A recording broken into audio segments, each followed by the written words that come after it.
is beautiful. Light is beautiful. Kita sebagai bagian dari kumpulan makhluk manusia ini tidak sempurna dan mungkin berbuat salah.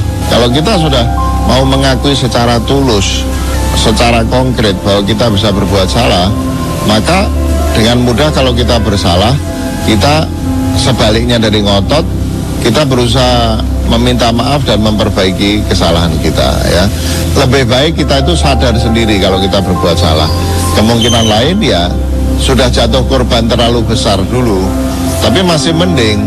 Artinya kalau jatuh korban yang tentu kita tidak ingin terjadi, kemudian kita diubah karenanya, seperti dia melukai orang yang dia cintai, dia kehilangan orang yang dia cintai, dan dia sadar dia telah berbuat kesalahan, dia ingin memperbaiki. Sudah bagus. Alangkah lebih bagusnya kalau kesadaran itu datang sebagai bagian dari proses introspeksi diri kita. Kalau tidak, ya kita mesti bersyukur kalau sampai ada kejadian-kejadian cukup drastis di dalam hidup kita, yang meskipun tentu itu sulit, menyakitkan, memberikan manfaat dalam bentuk membangkitkan kesadaran kita as a wake up call gitu, bahwa kita sudah berbuat salah dan kita perlu membenahi hidup kita agar kita bisa menjadi orang yang lebih baik, ya. Light is beautiful. This is Light FM. Light FM.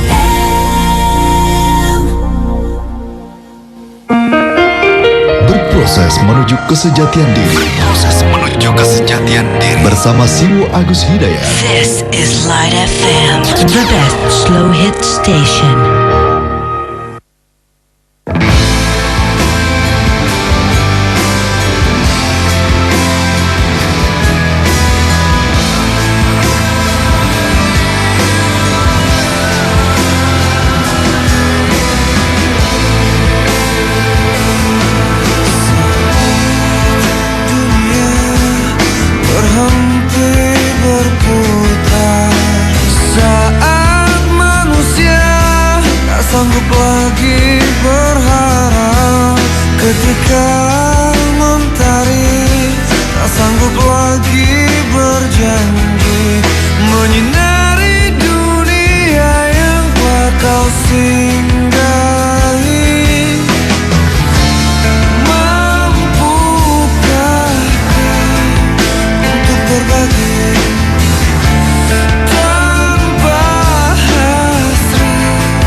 Light FM, the best noise station. Assalamualaikum warahmatullahi wabarakatuh. Light audience.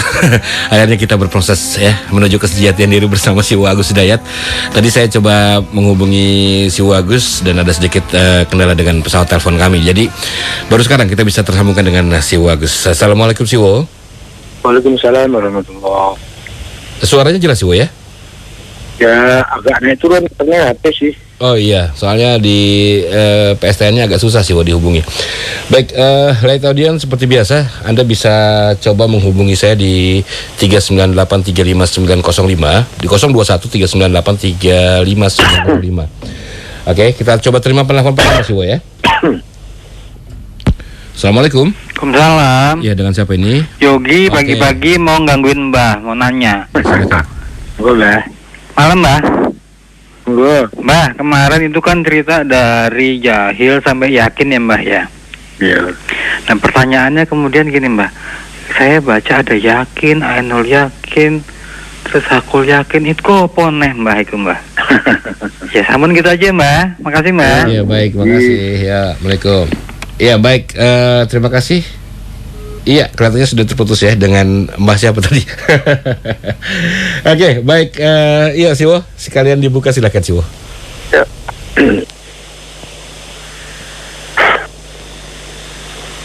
Kepada semuanya, seluruh Light Audience serta seluruh staf dan keluarga besar Light FM. Assalamualaikum warahmatullahi wabarakatuh. Semoga keselamatan bagi kalian dan semoga selalu bersama berkah Allah dan bersama rahmatnya. Amin. Bismillahirrahmanirrahim. Walhamdulillahi rabbil alamin. Wassallallahu ala rasulil karim wa alihi tahirin. Wala hawla wala quwata illa billahil aliyil azim.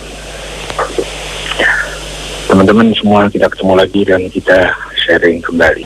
Semoga tak hanya sekedar berfantasi, tak hanya sekedar berteori, tak hanya sekedar berkelana,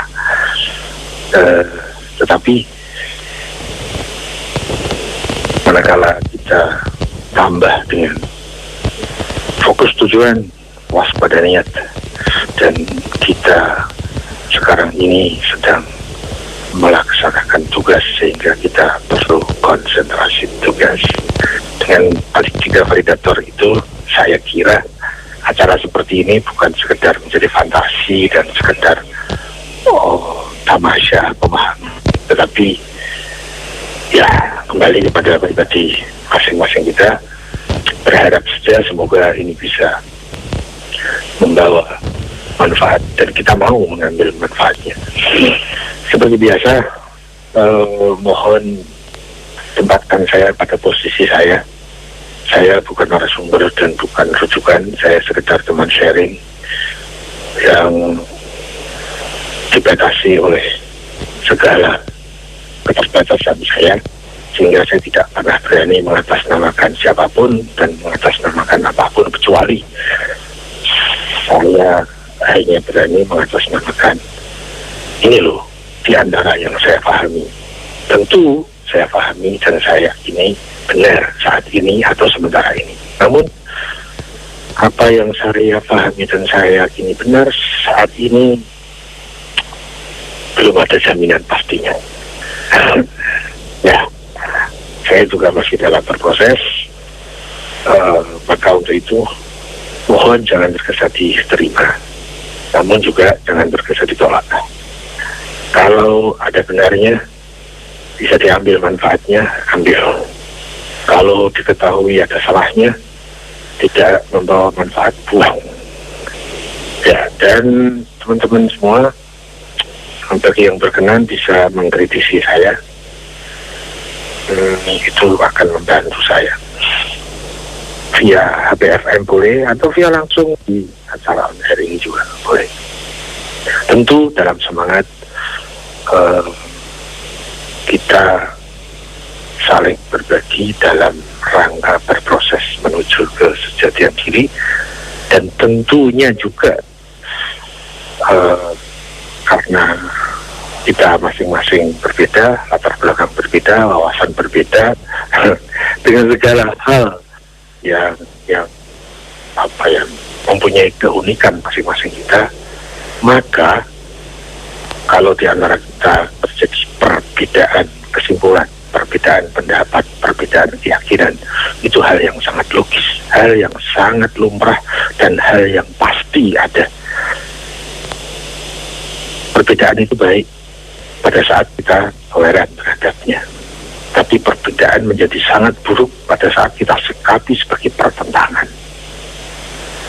Namun apapun adanya perbedaan atau pertentangan, itu merupakan sebuah dinamika, sebuah mekanisme sosial. Masing-masing kita sedang berproses. Yang penting adalah proses itu terus berjalan. Kalaupun saat ini kita masih salah, yang penting kesalahan itu bukan karena unsur kesengajaan bersalah.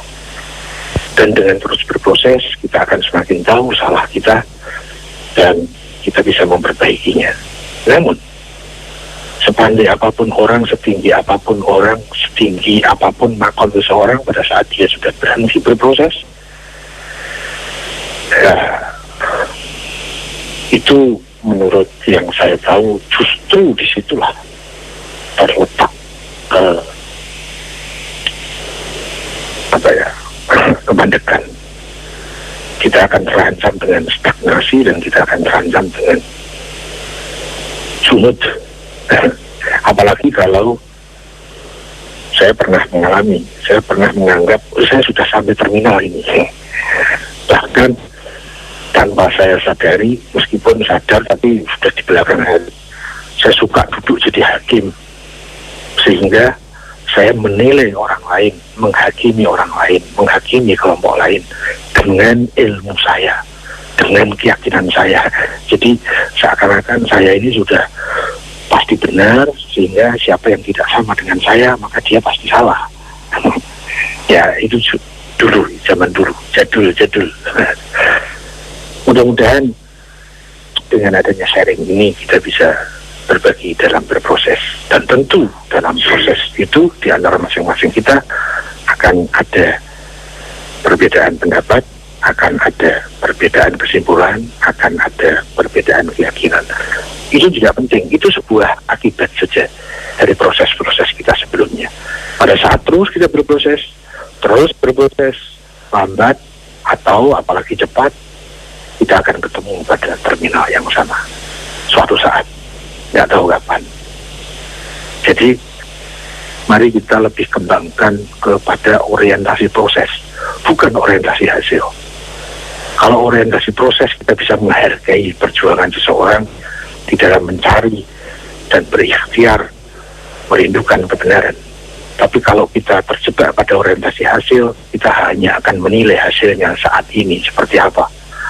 Oh, dia kan ini, dia kan itu, tidak sama dengan kita. Kita terjebak kepada orientasi hasil, sehingga apapun perjuangannya dia yang dia pernah tempuh, dia pernah korbankan, kita tidak pernah bisa menghargainya karena kita terjebak kepada orientasi hasil. Oh, dia Muslim, oh dia Kristen, oh dia Buddha, oh dia Sunni, oh dia Syi'i. Yang kita nilai hanya hasilnya, bukan proses perjuangan. Bagaimana dia sekarang menjadi seperti ini? Bagaimana teman kita ada pada halte itu dan teman kita yang lain ada pada halte yang berbeda? Bukan itu substansinya.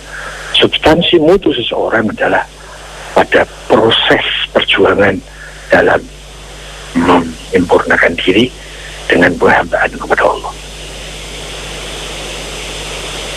Mudah-mudahan semoga dengan kita sedikit menaikkan tensi kewaspadaan terhadap niat kita bisa mengambil manfaat dari acara ini. Kita masuk ke Mbah Yul. Beliau mengangkat ulang yang kemarin telah dibahas, yaitu ada fase-fase dari jahil menuju yakin. Dari jahil kemudian datang waham, kemudian datang syak atau ragu, kemudian terus berproses menjadi zon. Masih banyak keraguan, diproses lagi, ditambah data, ditambah analisa, tambah tabayun, ditambah klarifikasi, jangan tergesa-gesa komentar, terus tambah data, sehingga sampai kepada satu titik kesimpulan yang tidak memungkinkan diganti dengan titik kesimpulan yang lain yang disebut dengan yakin. Nah, beliau mempertanyakan, saya membaca buku itu di sana ada sebutan ilmu yakin, kemudian ada hakul yakin, kemudian ada ainul yakin. Sebelum mencoba memperbincangkan masalah ini, saya mendapati ada dua hal yang agak apa ya, tapi ya namanya perbedaan logis-logis saja ya. Dulu saya memahami urutan yang terkait dengan tingkat-tingkat keyakinan itu. Urutan pertama adalah ilmu yakin, urutan kedua adalah ainul yakin, urutan ketiga adalah hakul yakin. Tetapi kemudian itu lama, itu saya punya pemahaman seperti itu. Tapi kemudian pada satu fase tertentu saya mendapatkan sesuatu yang loh, ternyata kebalik urutannya. Ya paling tidak menurut ilmu yang saya dapatkan berikutnya.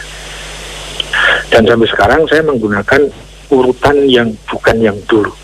Yang saya pahami urutannya adalah ilmu yakin, hakul yakin, dan ainul yakin.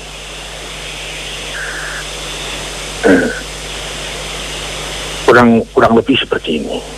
Kalau ilmu yakin itu seseorang, saya, Anda, atau kita mempunyai satu titik kesimpulan yang seluruh keraguan sudah diatasi, sehingga titik kesimpulan itu tak dimungkinkan lagi untuk diisi oleh titik kesimpulan yang lain. Tetapi semua yang mendasari, semua itu dibangun berdasarkan teori-teori, berdasarkan keilmuan, maka disebut sebagai ilmu yakin. Yakin yang merupakan hasil dari eksplorasi ilmiah. Misalnya begini, dari data-data, dari analisa-analisa yang kemudian sampai pada satu titik kesimpulan yang tak terbayangkan ada kesimpulan lain selain itu. Misalnya bahwa Tuhan itu ada.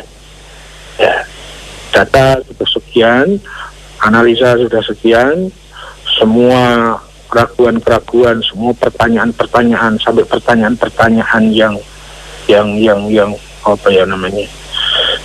sensitif, semuanya sudah dilalui sampai kepada satu titik kesimpulan bahwa Tuhan itu ada.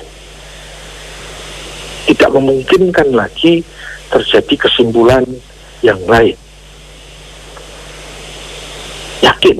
Nah, itu yakin kalau seperti yang kemarin kita bahas, misalnya dari pendekatan hukum sebab akibat, kemarin kan sudah di sharing. Itu keyakinan yang berdasarkan ilmu, disebut dengan ilmu yakin. Kemudian kalau hakul yakin itu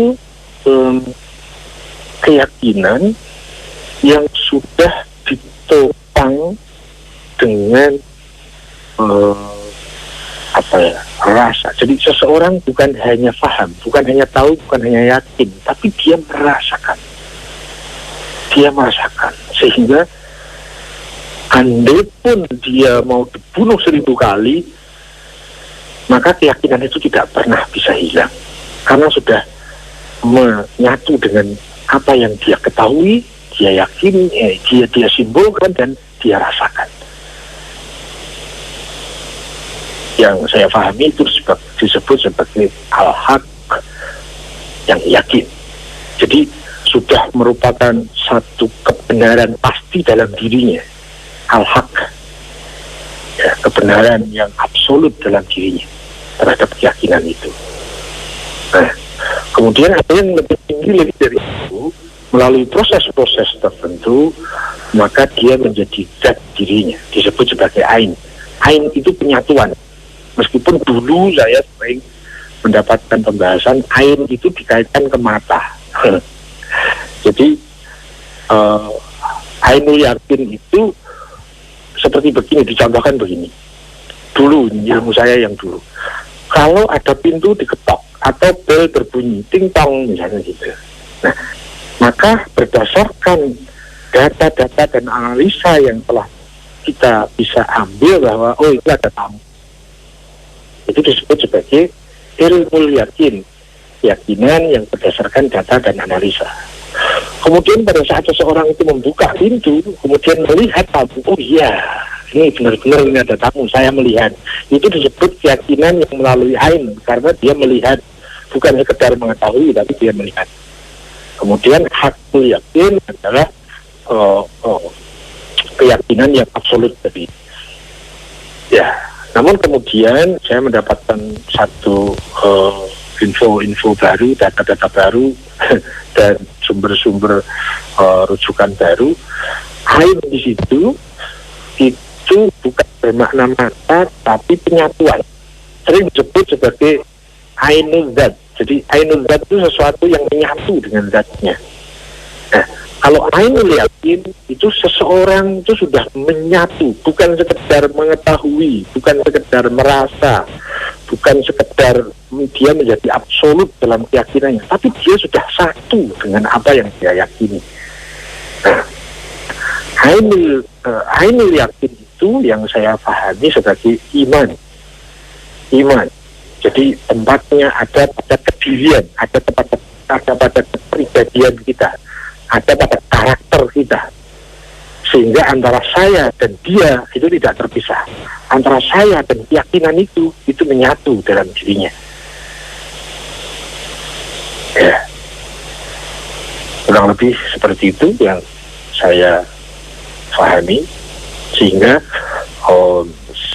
saya mempunyai satu pemahaman bahwa keimanan itu sesuatu yang sangat tinggi, sangat jauh hanya sekedar dibandingkan dengan keyakinan, apalagi sekedar percaya. Meskipun yang tersebar di masyarakat, iman itu sama dengan yakin sama dengan percaya. Wah, itu sehingga nilai iman itu menjadi turun sekali, terdegradasi menjadi sangat rendah. Ya, kita harus percaya misalnya, kita harus yakin apa bedanya, dan kita harus beriman apa bedanya. Kayaknya mungkin memang secara detail itu tidak termasyarakatkan dengan baik. Tapi begitulah yang saya pahami, bahwa tingkat yang paling rendah ya percaya itu sangat rendah. Yakin dia sudah minimal itu berdasarkan data dan analisa. Pada saat dia melalui proses tertentu, dia bisa merasakan absolutisme dari kebenaran itu, maka disebut sebagai hakul yakin. Dan pada saat sudah menyatu dengan dirinya, menjadi sebuah karakter, menjadi sebuah kepribadian, jadi dia tidak mungkin terpisahkan dari keyakinan itu sudah menjadi ainul yakin. Yang lebih seperti itu yang bisa saya sharingkan kepada Mbah Yogi. Mudah-mudahan tidak puas. Saya kembali puas. Hey, bos. Halo. Ya, Siwo. Halo. Siwo. Halo, bos. Ya, Siwo, gimana, Bos? Perlu nyati ya? Kenapa? Enggak, ini Nyati. barusan saya benerin kabel di bawah ini agak sedikit kendor. Jadi saya agak nunduk ke bawah. Oke. Lanjut. Ya, kita coba terima telepon lagi ya. Silakan di 021 398 35905. Dan juga untuk SMS nanti ya, tapi saya sudah tampung dulu di 081 880 1058, tapi nanti mungkin di sesi kedua. Kita terima telepon dulu ya. Assalamualaikum. Halo, Assalamualaikum. Waalaikumsalam, dengan siapa ini? Mas Ril di Cipulir. Mas siapa, maaf? Mas Ril di Cipulir. Mas Ariel. Oke, silakan. Assalamualaikum, Siwo. Waalaikumsalam warahmatullahi. Siwo, mohon istinya, Siwo. Apakah kebenaran itu, Siwo? Apakah kebenaran itu ya? Ya, terus apakah kebenaran itu bisa datang dari sumber yang tidak baik? Terus bagaimanakah kita bisa mengetahui itu yang benar gitu? Oke. Itu aja, Siwo. Ya, baik. Terima kasih, Mas Ariel. Assalamualaikum. Waalaikumsalam warahmatullahi Waalaikumsalam. wabarakatuh. Apakah kebenaran itu bisa datang dari sumber yang tidak baik? Gitu sih, Bo. Ya, tapi Silakan. Mas Ariel ya? Iya, Mas Ariel. Ariel mungkin ya. Ariel Mungkin, ya. terdengarnya Ariel. Oke, silakan nih, Bo. Ya. Apakah kebenaran itu? Wah, ini klasik banget ini pertanyaannya. Jangan tergesa diterima ya, tapi juga jangan tergesa ditolak. Saya punya simpanan pemahaman seperti ini. Definisi yang paling luas dari kebenaran adalah itu sepanjang yang saya tahu. Kebenaran itu adalah sesuatu yang sesuai dengan realitas. Maka itu disebut kebenaran. Nah, tentu realitas di situ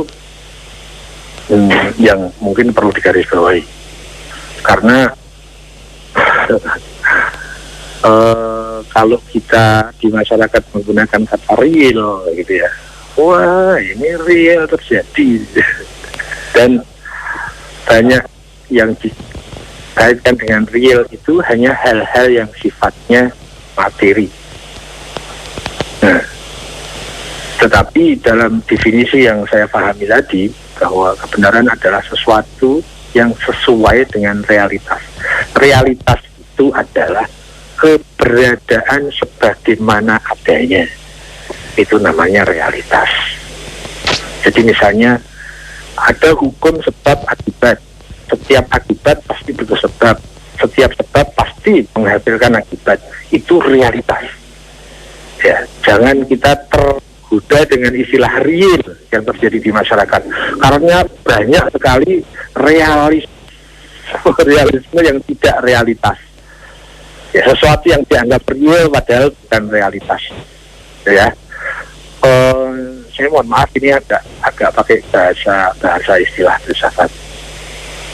Jadi yang saya maksud, kebenaran adalah sesuatu yang sesuai dengan realitas. Realitas ini dalam definisi filsafat, bukan definisi masyarakat. Karena kalau definisi masyarakat, banyak hal yang tidak realitas tapi disebut real. Ya, ini tambahan. Jadi, jangan terbiasa diterima, jangan terbiasa ditolak. Itu yang saya pahami sebagai sebuah definisi kebenaran yang paling luas. Kemudian ada perspektif lain tentang apakah itu kebenaran. Ada kemudian yang memilahnya, membaginya menjadi ada kebenaran teoritis dan ada kebenaran praktis. Kebenaran teoritis itu kebenaran yang berlandaskan kepada tertib hukum ilmiah, tertib hukum keilmuan, maka disebut kebenaran yang teoritis. Ya. Kemudian kebenaran praktis itu terapan dari kebenaran itu di dalam kehidupan kita. Sangat berbeda. Maaf saya ulangi. Banyak hal yang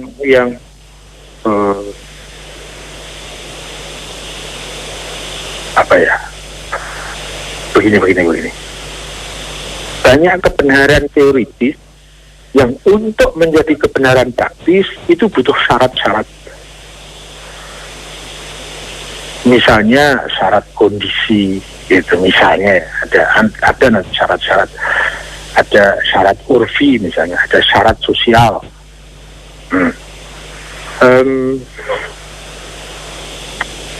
Salah satu contoh begini. Kebenaran teoritis mengatakan bahwa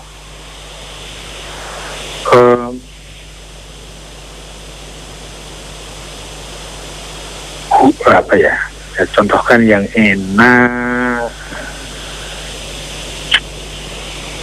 hukum rajam misalnya. Dalam kebenaran teoritis, dalam pendekatan fikih Islam yang sepanjang yang saya tahu, seseorang yang sudah mempunyai suami atau istri dan dia melakukan perzinahan dan memenuhi syarat saksi 4 orang. Saksi dalam hal ini saksi itu yang banyak dibahas oleh fikih itu saksi mata, bukan saksi ahli ya. Jadi memang berat itu, sulit untuk memenuhi syarat itu. Maka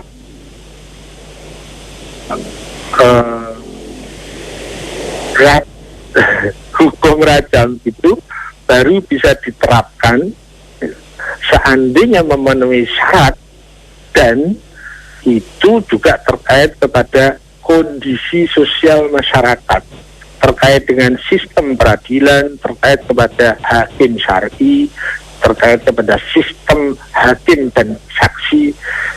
Jadi banyak syarat-syarat yang harus dipenuhi untuk bisa menjadikan kebenaran teoritis menjadi kebenaran praktis. Jadi tidak bisa semena-mena, bukan semena-mena ya, tidak bisa langsung kebenaran teoritis itu langsung bisa menjadi kebenaran praktis. Tidak.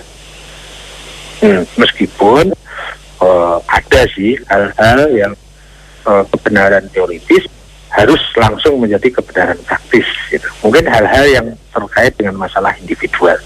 Tetapi kalau nanti terkait dengan situasi masyarakat dan sosial, hukum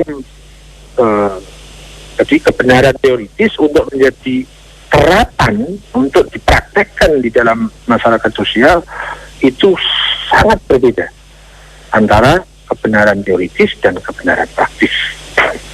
Misalnya begini,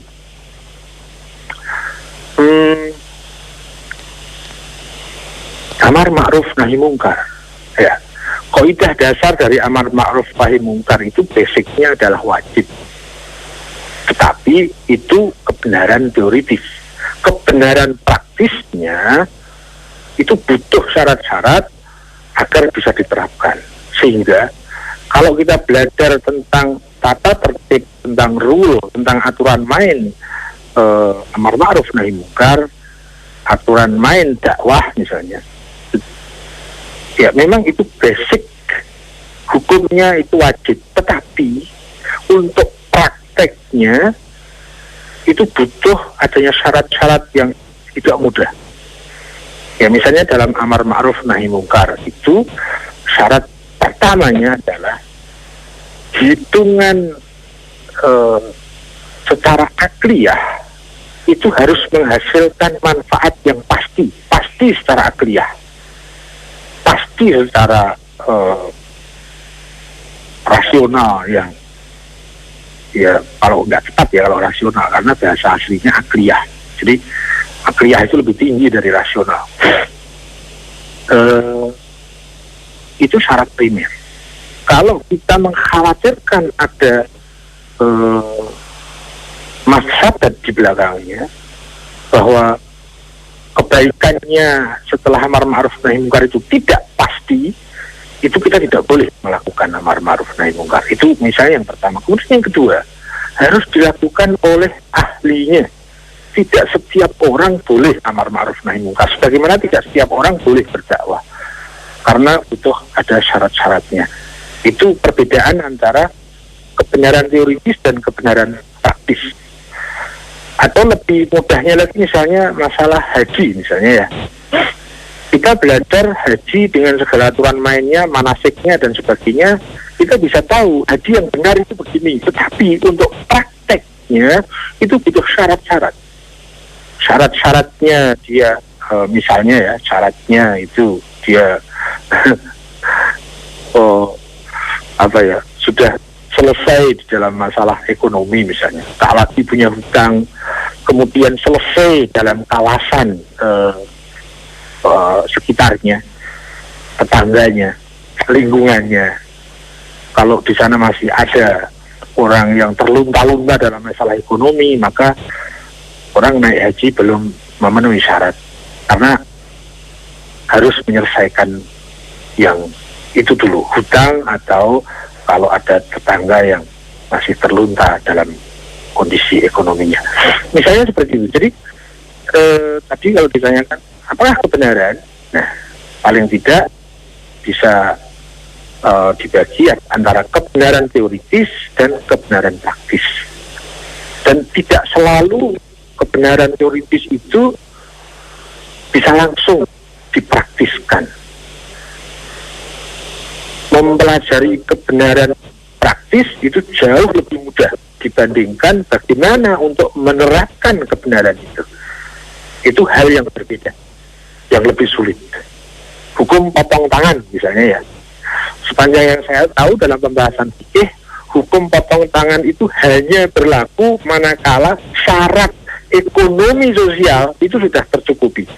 Jadi tidak ada lagi orang-orang yang miskin apalagi fakir di lingkungan itu. Jadi tidak ada lagi motivasi mencuri itu karena kemiskinan, tidak.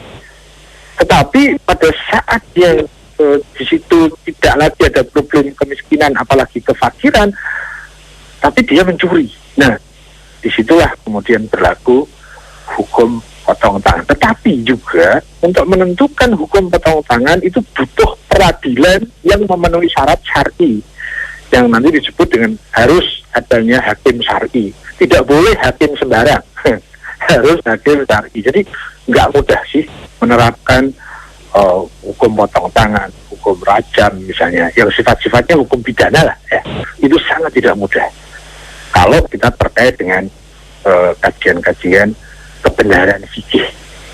Ya, kebenaran fikih itu satu hal. Tapi penerapan fikih yang terkait dengan hukum pidana atau hal-hal yang terkait dengan masyarakat luas, itu di sana ada syarat-syarat yang harus dipenuhi. Ya, seperti itulah misalnya. Mungkin untuk melengkapi salah satu contoh praktis, pada saat awal-awal Rasulullah Muhammad SAW itu berdakwah, itu tidak kemudian langsung Ka'bah itu dibersihkan. Padahal banyak itu arca-arca, patung-patung yang pada saat itu menjadi sesembahan, ya. Bahkan itu ada di dalam Ka'bah. Tetapi apakah kemudian langsung turun kemudian apa istilahnya ya, kemudian apa ya, itu yang sering dipakai istilahnya langsung terjun dibersihkanlah Ka'bah itu, ada aksi sweeping misalnya, enggak lah, itu butuh syarat-syarat tertentu. Jadi itu kayaknya yang cukup menjadi problem di masyarakat kita. Seakan-akan kebenaran teoritis itu bisa langsung menjadi praktis gitu ya. Tapi tolong ini lebih banyak yang seperti itu pada kasus-kasus yang terkait dengan masyarakatan sosial dan khususnya kepada hukum pidana, bukan hukum perdata. Ya, kira-kira itu. Kemudian lagi begini, apakah kebenaran? Nah, saya sempat menulis, tapi untuk kalangan sendiri, nggak anak istri. Saya pernah mendapatkan satu pertanyaan yang itu bagi saya seperti palu godam yang menghantam dada saya. Meskipun pertanyaan itu muncul di tengah renungan-renungan. Itu begini, bukankah kita ini sudah sangat wajar untuk apa ya namanya, bahkan istilah saya waktu itu begini, merebutkan kebenaran, berebut kebenaran, juga menilai ini kebenaran, itu kesalahan, atau membanding mana yang lebih benar dan seterusnya. Namun tiba-tiba di keasikan perjalanan saya dalam berebut kebenaran, berebut agama, berebut madhab dan lain-lain, tiba-tiba sebuah pertanyaan itu datang. Nah, kalau kita mau mempermasalahkan kebenaran, apalagi menilai kebenaran, apalagi mengukur kebenaran, apalagi berebut kebenaran, tetapi apa sih alat ukur kebenaran itu? Ya, istilahnya sekarang, apa sih validator kebenaran itu? Nah, kalau alat ukurnya saja kita nggak tahu, bagaimana kita bisa mengukur ini benar atau tidak benar? Bagaimana kalau sesuatu yang kita jadikan sebagai alat ukur kebenaran itu ternyata bukan alat ukur kebenaran? Misalnya mengukur kebenaran itu dari jumlah misalnya. Karena banyak pengikut, maka dia pasti benar. Pengajian ini banyak sekali pendatangnya, maka dia pasti benar. Ya, itu kan doktrin demokrasi. Sementara doktrin nilai tidak bisa seperti itu kan. Meskipun satu kalau benar ya benar, meskipun sejuta kalau salah ya salah. Tapi doktrin demokrasi kan enggak. Yang benar ya yang banyak, gitu kan. Sehingga ada orang yang, saya juga dulu begitu, mengukur kebenaran itu dari banyaknya pengikut. Jadi dari keumuman. Kalau nggak umum ya nggak benar, gitu. Tapi benarkah bahwa keumuman itu merupakan validator kebenaran? Ya, saya buktikan ternyata bukan, ternyata tidak. Alat ukur kebenaran bukan itu. Dan juga bukan perasaan. Kalau saya mantap, saya yakin, maka itu kebenaran. Enggak. Ya. Mungkin sudah banyak yang pernah mengalami bahwa sangat mantap, yakin bahwa saya sedang menghadap ke barat.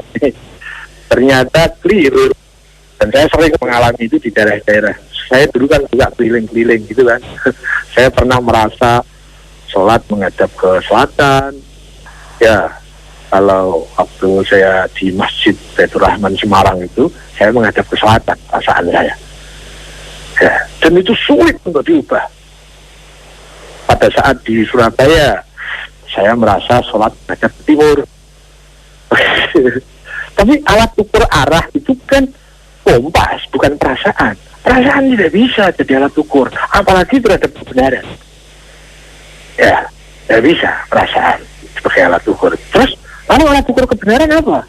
Itulah yang kemudian menghantam saya. Loh, sejak dulu tuh saya mempermasalahkan kebenaran, membanding kebenaran, bila perlu berdebat tentang kebenaran, bila perlu berebut sampai emosional, berebut kebenaran. Pada saat ditanya, alat ukur kebenaran apa tuh? Tuh, kacau kan? Bagaimana mungkin kalau kita mengukur panjang sesuatu tanpa pakai alat ukur? Dan tidak mungkin kita mengukur panjang ruangan ini dengan timbangan. Tidak mungkin. Bagaimana kita mengukur suhu badan menggunakan penggaris? Bagaimana mengukur berat satu benda tapi dengan termometer? Sudah tidak bisa. Jadi kebenaran sesuatu yang terukur sesuai alat ukurnya. Pada saat sesuatu itu sesuai dengan validatornya, maka dia disebut kebenaran. Nah, itu dari perspektif yang lain lagi. Nah, mungkin itu sekaligus menjawab tentang bagaimana kita mengetahui itu benar atau tidak. Untuk bisa mengetahui itu benar atau tidak, yang pertama, kita harus punya alat ukurnya. Kalau kita tidak punya alat ukur, kita tidak pernah bisa mengukur ini benar atau tidak. Ya. Jadi cara pertama untuk bisa mengetahui ini benar atau tidak ya, itu harus ada alat ukurnya. Tidak boleh dengan keumuman, tidak boleh dengan perasaan, tidak boleh dengan menurut fulan atau menurut fulan. Ya, kecuali menurut orang suci. Nah, itu lain. Menurut Nabi itu bisa karena beliau memang referensi dan rujukan kebenaran. Tapi kalau menurut si fulan, menurut Pak Yai, menurut Pak Ustadz, tidak bisa dirujuk sebagai alat ukur. Nah, nanti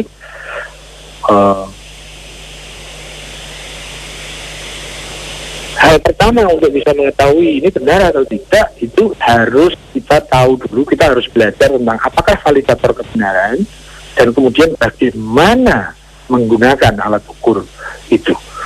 Karena kalau kita hanya punya tes pen tapi nggak bisa pakai, juga nggak bisa ngukur. Kita punya termometer tapi nggak ngerti aturan cara pakainya, juga kita nggak bisa ngukur.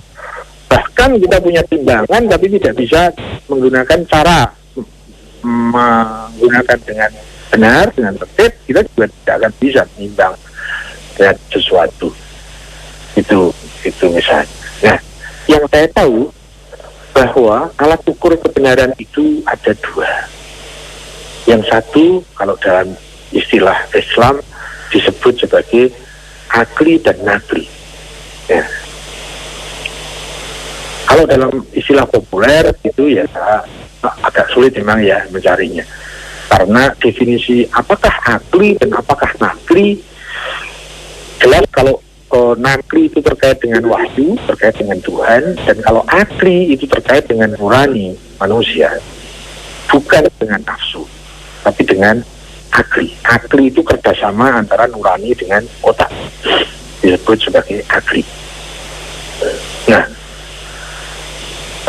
bahasa teknisnya seperti itu. Jadi harus menyatu kebenaran itu pada alat ukur itu. Nakli saja tanpa akli juga nggak bisa. Akli saja tanpa nakli juga akan banyak nanti pontang-panting. Jadi keduanya itu harus menyatu, antara akli dengan nakli, antara kebenaran yang bersumber kepada Tuhan dan kebenaran yang bersumber kepada akliyah, yaitu hasil berpikir yang dikomandani oleh nurani. Ya, ciri-ciri nurani itu dia selalu menuju Tuhan dan selalu dia merindukan kebenaran, bukan dengan nafsu.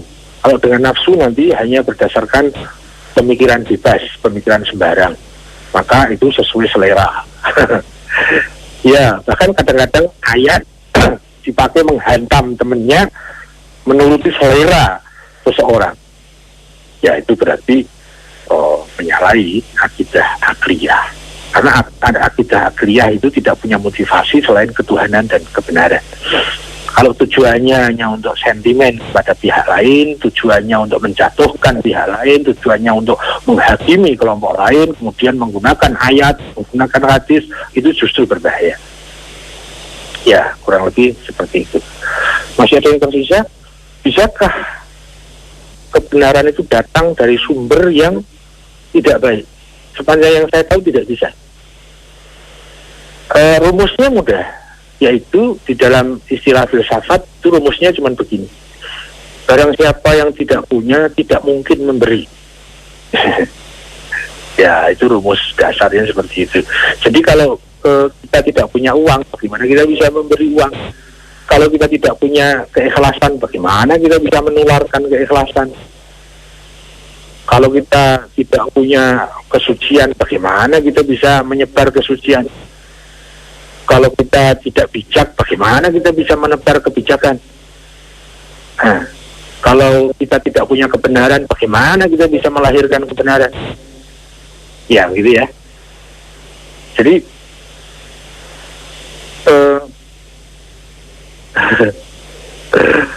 siapa yang tidak punya, tidak mungkin bisa memberi.